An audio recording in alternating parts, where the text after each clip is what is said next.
3 questions for homework last night on diffraction gratings on page 693. The real difference between these questions and the other 2 sets of questions that you had to do for yesterday was that we weren't given D in any of these cases. Instead, we were given 1 over D. Whenever you see lines per centimeter, like in the first question, 2,500 lines per centimeter, just remember that that's not D, okay? But it's almost D. Okay, it's 1 over D. If you want to find D from that,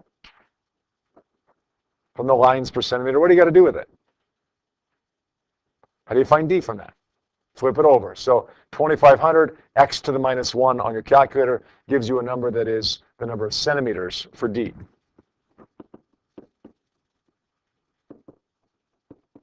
Now, at that point, you're probably going to want to convert it to meters. Remember, you do usually want meters here, although it is okay to go centimeters if you're consistent.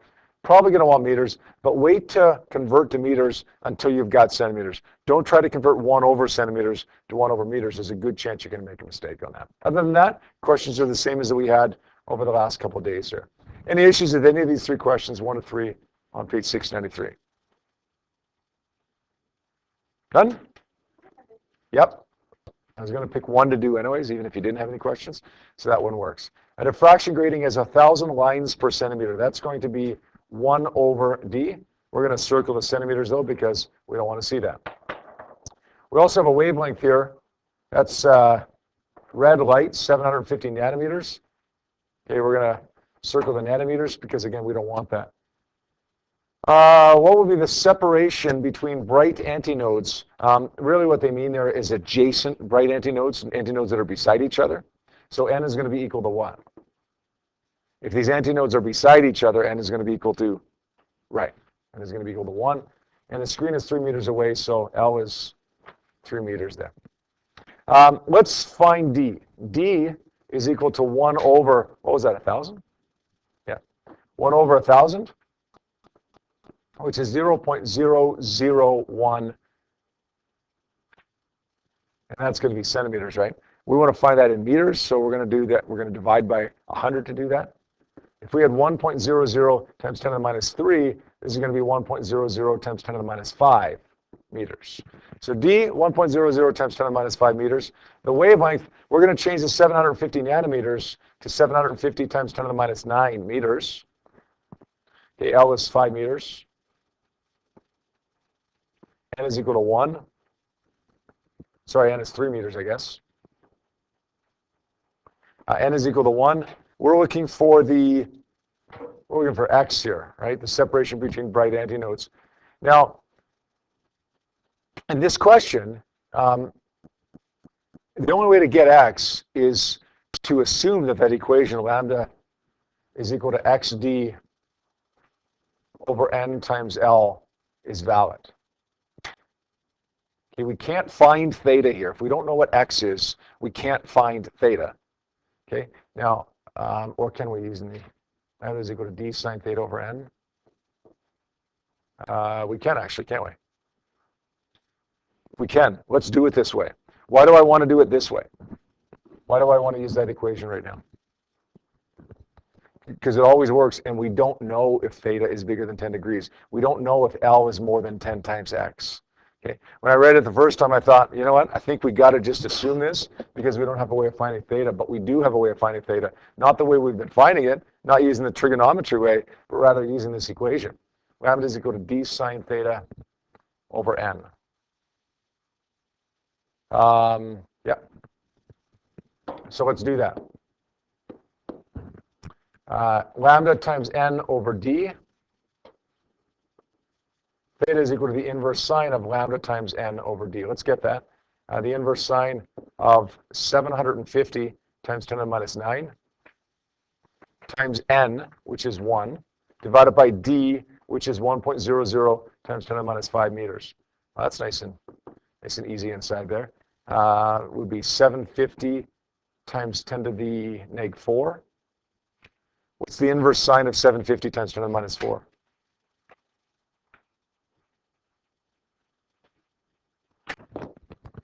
4.3012 degrees. Now, it turns out, because our angle is pretty small here, 4 degrees, would we have gotten away with it if we had used the other equation? We would have. And 9 times out of 10, we will. Okay, so if you're really challenged, and go with the other equation, because 9 times out of 10 it will work out for you. It's just that one time out of 10 it won't work out for you. All right, so now we have the angle. We want to find x. Okay, we know what L is. L is 3.0 meters.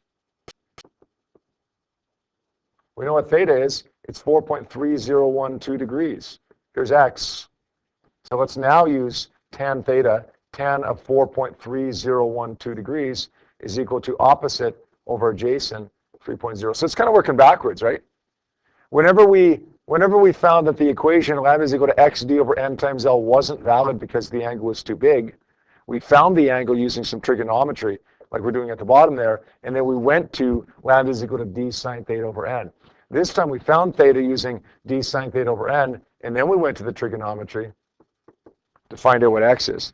So x ends up being equal to tan 4.3012 times 3. X ended up being equal to 2.26 times 10 to the minus 1. 2.26 times 10 to the minus 1 meters. Now, if you use the other equation, lambda is equal to xd over n times L, and you solve for x using that equation, then you should have gotten either that answer or pretty darn close to that answer, because we're dealing with an angle that's 4 point. You got 0.225, okay, as opposed to 0.226. Now, both of those would have been marked correct on a diploma exam. And the reason they both would have been marked correct is because they're both legitimate methods, okay? This is actually a better method because it's not making that approximation, right? It's not assuming blah, blah, blah.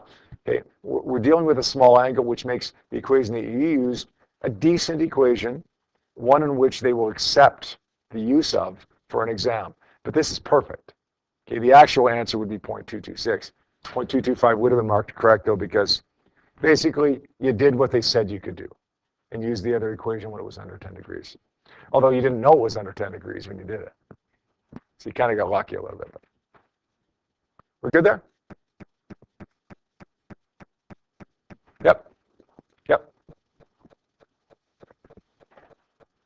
Hey, if you got time, and as we all know, when you write your diploma exam, your 50-question diploma exam, you'll have oodles and oodles of time left over at the end, because everybody always finishes way in advance of the 2.5 hours. Then you get a question like this, you're not sure, check your work. How do you check your work? Do it both ways. You do it both ways. And if you get the same answer, or pretty darn close to the same answer, then you're good. Yeah, I am being somewhat facetious when I say you're going to have oodles of time left over. Most of you probably will go to the end, which means it's probably a good chance you won't have time to do it both ways. But if you do, go at it. Just don't do it both ways to check your work as you're going. Okay, wait till the end to do that, because you don't want to find yourself spending 10 minutes checking this question over and then running out of time to do the last 5 questions on the exam.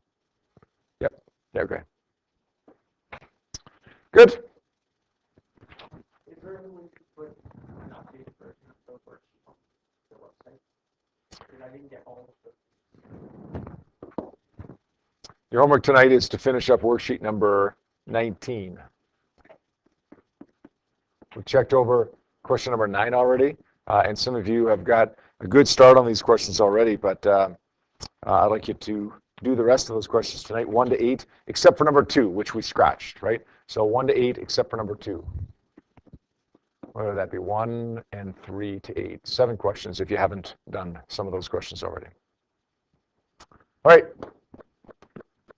Let's move forward. This is the beginning of, this sounds really nasty, the beginning of quantum mechanics.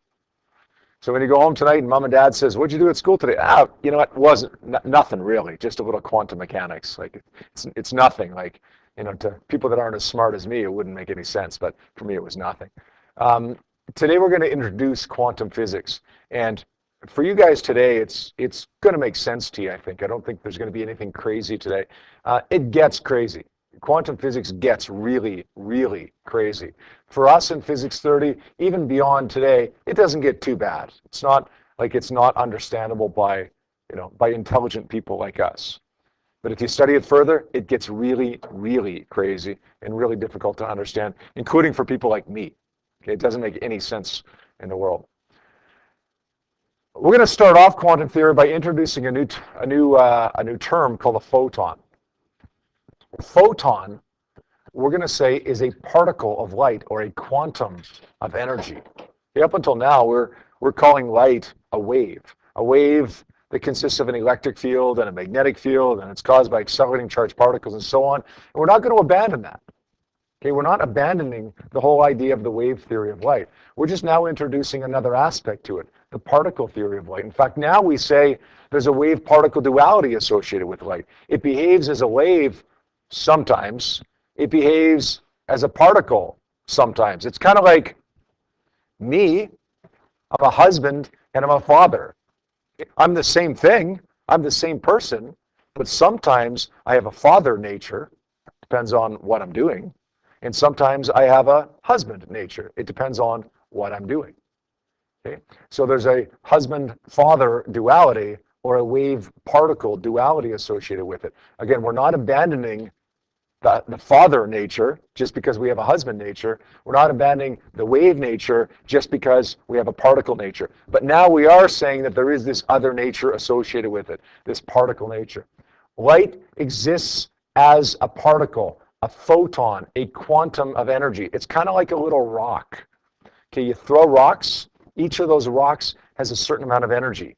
Okay, a certain amount of kinetic energy equal to 1/2 mv squared. A particle of light has a certain amount of energy as well, but it's not equal to 1/2 mv squared because the light doesn't have mass. In order to have kinetic energy, you've got to have speed, which light has, a lot of it, but it doesn't have any mass. What kind of energy does it have? It has light energy. It has photon energy. And the energy of that light, the energy of that photon, is equal to h times f. Energy of light is equal to h times f. Now, what do these variables stand for? Well, E stands for energy. And that is sometimes measured in joules, but you're often going to see it measured in electron volts as well. Think back to Unit 2. We talked about the energy gained or lost by an electron as it accelerated through a potential difference of 1 volt, an electron volt. What do you think F stands for? Frequency, the frequency of the light. In a second, you're going to realize how big of a deal this is, how the energy of light is related to the frequency. That is a really, really big deal, and it's groundbreaking. Okay, the 20th century, the beginning of the 20th century, this is absolutely groundbreaking. Okay, it may not seem like that to you right now, but in a few minutes, you'll understand the implications of the energy being related to the frequency. The frequency, by the way, is measured in hertz.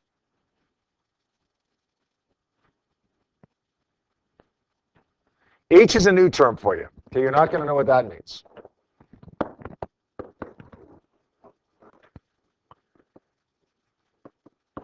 H is a constant that we call Planck's constant, named after a guy named Max Planck, who was one of the originators of quantum theory. Another originator of quantum theory, by the way, was Albert Einstein, who spent most of his life essentially trying to disprove quantum mechanics, even though he was one of the discoverers of quantum theory. Planck's constant has, this is kind of weird, two values. 6.63 times 10 to the minus 34 joules seconds, or 4.14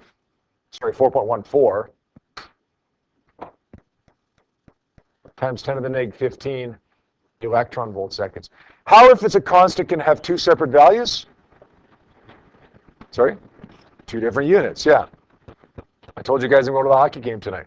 Okay, won't get that worksheet updated because I'm going to the hockey game tonight. When I drive to Calgary tonight up to Deerfoot, okay, the speed limit until we get to city limits is 110 kilometers per hour.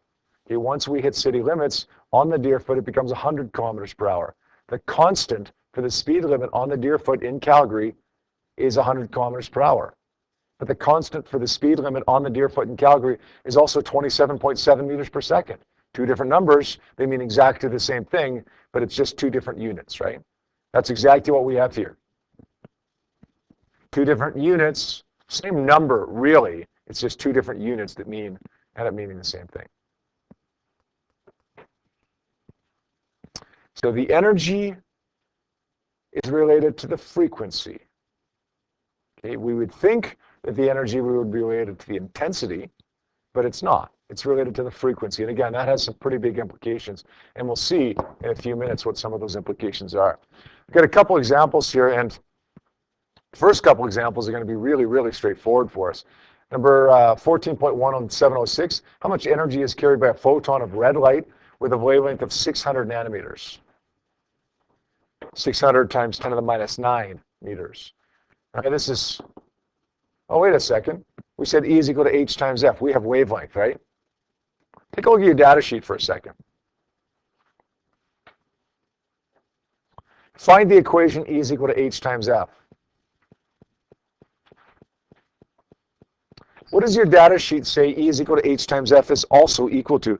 By the way, you're going to find this in the middle at the bottom under atomic physics.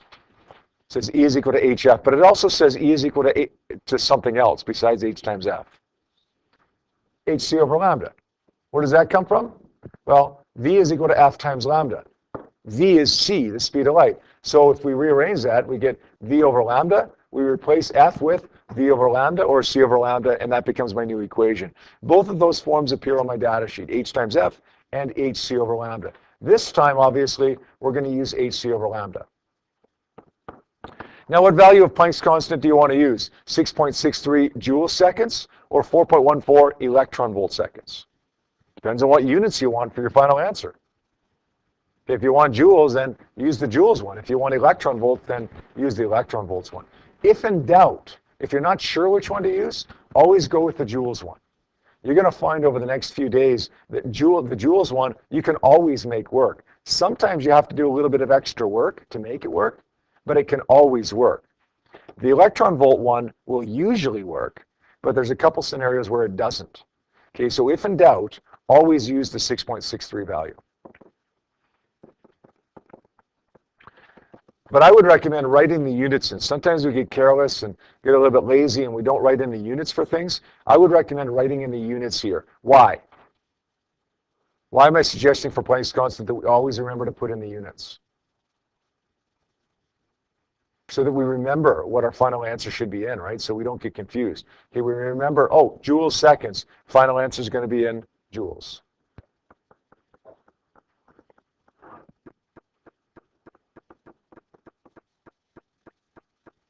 So we got 6.63 times 10 to the minus 34 times 3 times 10 to the 8 divided by 600 times 10 to the minus 9. We end up getting here 5.33 times 10 to the minus 18 units joules. We remember that because we wrote in the units for Planck's constant 6.63 value. Right now, you don't have a whole lot of context for this. So right now, it's just an exercise in solving problems, right? What's the energy of this photon? What does it really mean? Okay, you will see. Okay, you'll see what it means over the next 30 minutes here today after you solve a couple problems here. Catherine? Not getting that? Anybody else? Did you get that, Brody? No? What do we get? 3.315? Anybody else get that? Okay, so I just typed that into my calculator wrong, I guess. 3.32 times 10 to the minus 19 joules. So that would be somewhere in the range of 2 electron volts, 2.1 electron volts maybe. Somewhere in that range, had you used the other value for Planck's constant. Boy, the easiest question in the world to solve here. I solved it wrong. I did it in my calculator wrong. I want to take a quick peek at number 3, just because that's kind of a little bit further removed for us. The last time we dealt with electron volts was back in Unit 2, our electricity unit. We want to convert this to joules. That's it. Okay, we don't want to solve for the energy of a photon here. We just want to convert the energy that we already have to joules. Remember that 1 electron volt is equal to 1.6 times 10 to the minus 19 joules. And that conversion factor is on your data sheet. That means 15 electron volts is equal to x joules. X is equal to what? Well, the x goes up by multiplying, the 1.6 goes up by multiplying, and x ends up being equal to 15 times 1.6, which gives me 2.4 times 10 to the negative 18 joules. Is that good? All right, let's try another one here involving these photons. This one says, 14.2 says, your eye can detect as few as 500 photons of light. That seems like a lot. But really, when you look at the energy of an individual photon, you realize, oh, wait a second, it's not really that much. Okay, your eye can detect 500 photons of light. It's most sensitive to light with this wavelength. Although, again, we want to be in meters here. What's the minimum amount of light energy that your eye can detect? Well, let's find the energy of a photon here.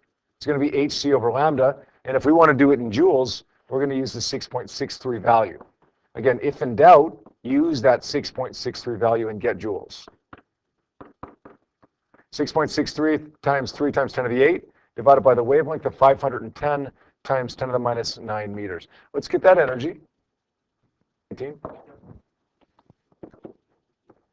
We get 3.9 times 10 to the minus 19 joules. Now, if your eye can detect 500 photons of light, what's the minimum amount of light energy that your eye can detect? It's not 3.9. What is it? Where am I going to get my answer from? I got to 5 times that by 500, yeah.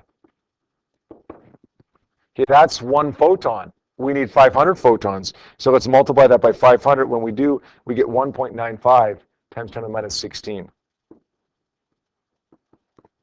So in other words, in order for your eye to detect light, you need this much energy of light. Otherwise, you're just not going to see it. Try these ones now, guys.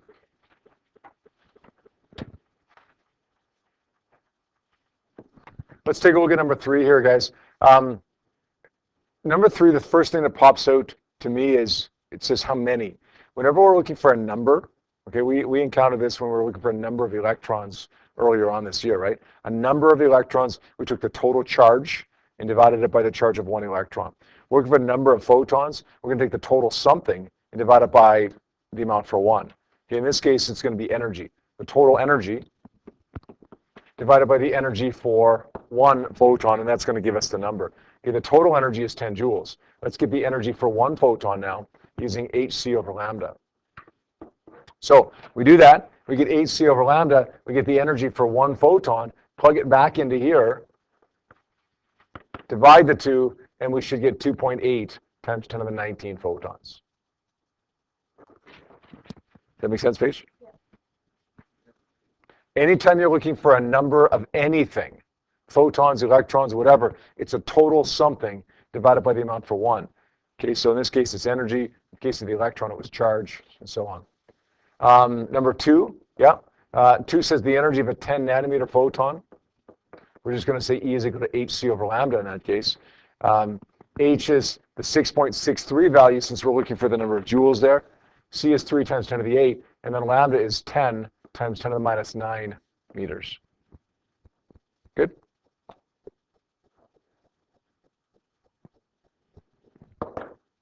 Let's try one more with this here. 14.3 on 708. This one says how many photons are emitted each second by a laser pointer that has a power output of 0.40 milliwatts if the average wavelength is 600 nanometers. Okay, this is going to be power. This is going to be wavelength. We're looking for a number here. Let's get the energy of 1 photon first. Not sure where to start with this. Start with something that will give you something. Okay, we have the wavelength of a photon. Let's find the energy of 1 photon. It's going to be hc over lambda. 6.63 times 10 to the minus 34 times 3 times 10 to the 8. And the wavelength was at 600 nanometers? Yeah. Divided by 600 times 10 to the minus 9. We get 3.315 times 10 to the minus 19 joules. Okay, there's the energy of 1 photon. What's this power output thing? 0.400 milliwatts. That's 0.400 times 10 to the minus 3 watts, or 0.400 times 10 to the minus 3 joules per second. What are we going to do here to find the number of photons emitted per second? Well, if the total energy per second, the total energy in 1 second, okay, we got 0.400 times 10 to the minus 3 joules per second. The total energy in 1 second is 0.400 times 10 to the minus 3 seconds. Right? That's in 1 second. But that's good because we want to find the number of photons per second. Divide that by the energy of one photon, 3.315 times 10 to the minus 19. It's pretty much the same question as we just did, right? Except this time it says per second. That's okay. Because this power that we're given here is per second already. It's the energy per second already. Okay, we want to find the answer to this one. We just simply divide those two numbers together. 0.4 times 10 to the minus 3 divided by the answer there, which is 1.21 times 10 to the 15. No, that would just be, since we're dividing energy by energy, the units cancel. It's just a number, right? Right here? Oh, right here, you mean? Okay, good question. Why did I drop the per second there? Why did I just say joules there instead of per second? Because that's energy. The power is 0.4 times 10 to the minus 3 joules per second. What's the energy? Well, it depends on how many seconds. How many seconds do we want in this? Well, the photons per second, the photons in 1 second. So the energy ends up being the same as the power here because it's 1 second. Okay, if the time was 2 seconds, then we would have just doubled that and we would have been 0.8 times 10 to the minus 3 joules. Make sense? Now the final answer has no units, right? Because it's just a number. Okay, Paige, how many fingers do you have? Good. Didn't say 10 meters or 10 whatever, right? You just said 10 because it's a number, right? Okay, how many photons do we have? This many photons. It's not any units to go after because it's just a number. Yep. Sorry? Oh, okay. Okay, good question. How do you have a piece of a proton? First of all, it's not a proton, it's a photon. Okay? But second of all, you don't. You don't have a piece of it. I know what you're saying there. 1.21, that's a fraction of a photon, right? But it isn't. Okay, it isn't a fraction of a photon. It's 1.21 times 10 to the 15, which means it's 121 with the 13 zeros after it. Right? So that's not a fraction there. If it was 1.21 times 10 to the minus 3, then that's a fraction of a photon, and that's what you can't have. Okay, that's a good question. Just the kind of get mixed up with the exponent there a little bit. Okay, give you a minute just to work on those.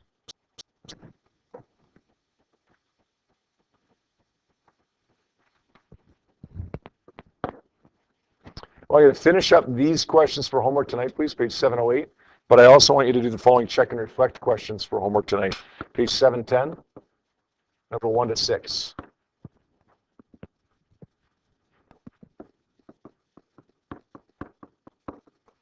So worksheet number 19 is no longer homework for tonight. Page 710, number 1 to 6, and 708, 1 and 2 are for homework tonight.